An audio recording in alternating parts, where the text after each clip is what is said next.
So I want to sit down and make a confession with you all here, and I expect the majority of you will probably disagree with me, and that's fine. That's what opinions are all about, and you're well entitled to your own opinion.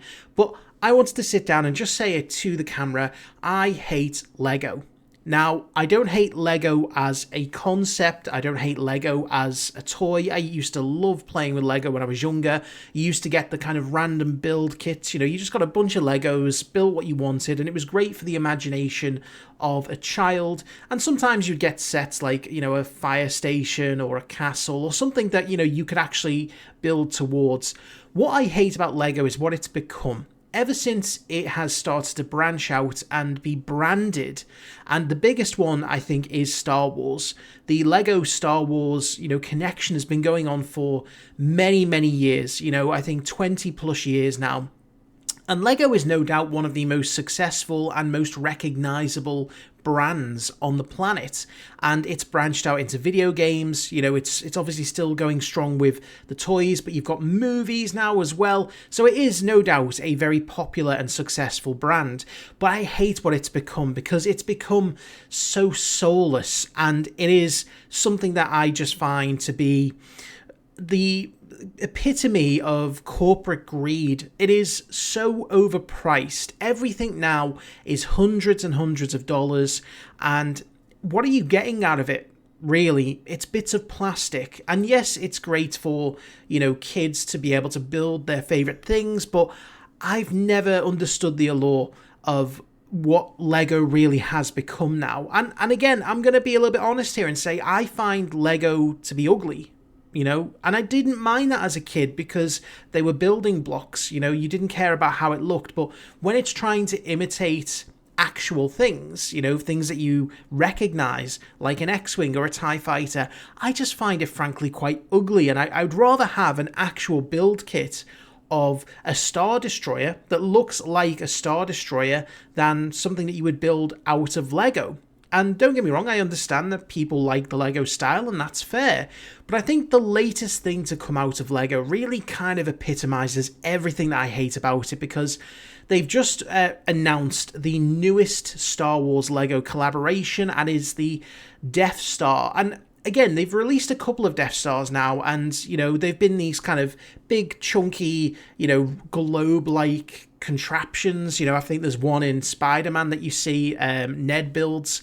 And, I can understand why people would want to buy that. I wouldn't put my money towards it, but this newest one is really insane. It really does take the cake, and for the first time I'm seeing some proper pushback from fans. So let's take a look and just show you what I think might be the worst Lego Star Wars toy they've ever come up with. So this is it, and again, you look at it on the face of it and you think, oh, well, it's quite a big, set. There's multiple levels to it. I imagine, building it is probably where the majority of the fun comes in. And again, I understand that. I understand that building things with, any kind of Lego style toy is fun. And that's where I got most of the enjoyment out of it when I was a kid. But again, it was more about your own creativity. Now here, it's got over 9,000 pieces, so it's a huge set. But look at the price. Look at the price up here, £899. Now it's $999. That's again not really in keeping with the exchange rate here. It's far more expensive if you are buying it in the UK. I think this probably comes out to about $1,200 for this. I don't get it, and I could kind of understand if it was like a half of the entire Death Star, but it's not. When you actually look into what this is, it really kind of shows you just how overpriced and underwhelming this entire set is. Again, if we focus in on this here, on this particular one, you can see they've got all of the kind of vital things. I mean, yes, they're mixing in the Death Star 2 with the Death Star 1. You can see the Emperor's throne room up top.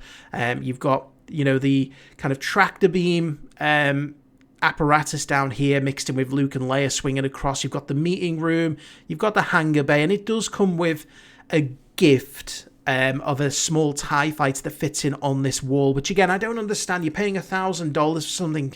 Why doesn't the TIE fighter come with it? You know, why is it got to be classified as a gift? You've got the detention levels here, you know, and again, the sort of trash compactor down the bottom, so that they're trying to throw everything in that you recognize from the Death Star into this one set. And again, if this was like $200, I wouldn't be complaining. I wouldn't be saying, you know, this is the worst thing ever. And again, maybe if this was more in depth, if this was like an entire globe, maybe that would give it some more credibility. But when you actually look at it, so this is the box it comes in. And again, the perspective of it makes you think that it's going to be very kind of spherical. It's going to actually have some weight to it. But actually, you know, when you click here, it's actually just a flat pancake. And I find that ridiculous. It is just a flat set. It doesn't look like the Death Star from any other angle other than if you're looking at it face on. And they want $1,000 for this. You get like however many, you know, 30, 40 figures, you know, but again, not worth the price. You know, the figures, again, I probably could understand wanting to collect the figures because, you know, those things do look quite unique. And, you know, again, the collectible nature of it, there's all different types. It's a bit like pop figures, you know, it's something that it's each to their own. I just never really got into it myself with the branding.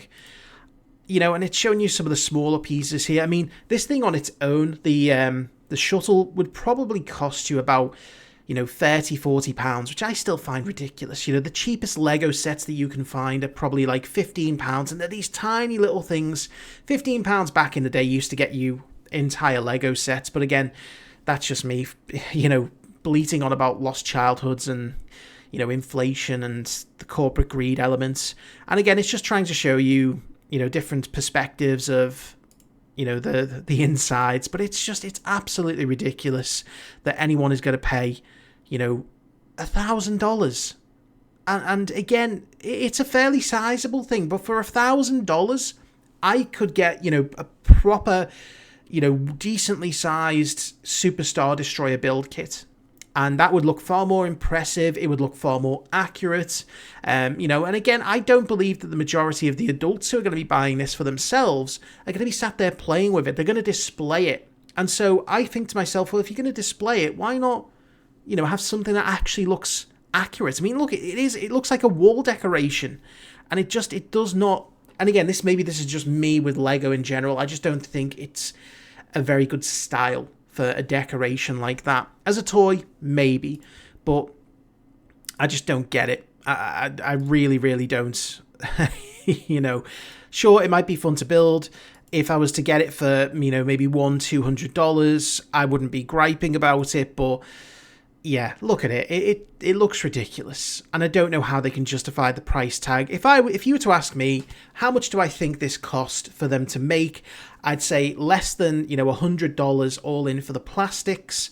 The most expensive part of this for Lego is going to be the branding. It's going to be the collaboration with Star Wars to be able to use that license.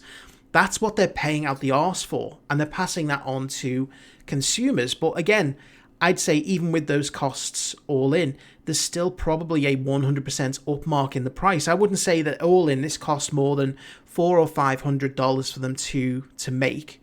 And even that, I think, is on the very high end. So Lego are going to be making an absolute fortune off of things like this, and people are going to buy it. People will, because people collect. It's a natural part of, you know, the allure to things like Lego. It's the same with pop figures. You know, I've got a few pop figures myself. I was never really into them massively, you know, but I kind of was interested to see some of the more unique ones. But I mean, even looking at this box, you know, it's like, this is the Death Star. It's a massive moon-shaped battle station, and you've given us a pancake-shaped battle station that you want to charge $1,000 for. I don't know. You tell me in the comments, you know, do you think this is good value for money? Is this something that you would buy?